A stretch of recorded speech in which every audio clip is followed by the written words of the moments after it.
الفضل YouTube channel میں آپ کا استقبال ہے۔ السلام علیکم ورحمۃ اللہ وبرکاتہ۔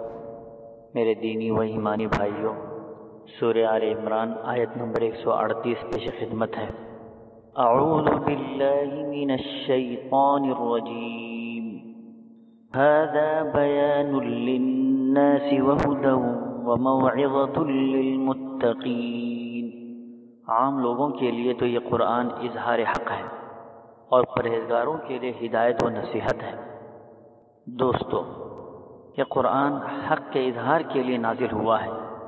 اس کی بیان کردہ تمام تعلیمات بھی حق ہیں۔ اس میں پچھلی قوموں کی چیزیں بھی بیان کی گئی ہیں، جس کو سن کر اور پڑھ کر نافرمان اپنے انجام سے ڈر اور خوف محسوس کرے۔ اس میں ہدایت کی چیزیں بھی ہیں، جس کو اختیار کر کے اللہ کا مطیع و فرما بردار بندہ اللہ کے انعامات کو حاصل کرنے کی کوشش کرے۔ برائی سے بھی اور بھلائی سے بھی آگاہ کرنے والا یہی قرآن ہے۔ جس کے دل میں خدا کا خوف ہوگا وہ یقیناً ان سے عبرت حاصل کرتے ہوئے اپنے انجام کی فکر کرے گا اور ہدایت کے راستوں کو تلاش کرتے ہوئے اس پر عمل کرنے کی کوشش کرے گا۔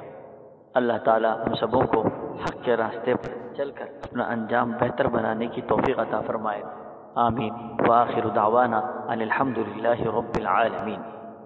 اس چینل کو سبسکرائب کریں اور اس کو زیادہ سے زیادہ شیئر کرنے کی کوشش کریں۔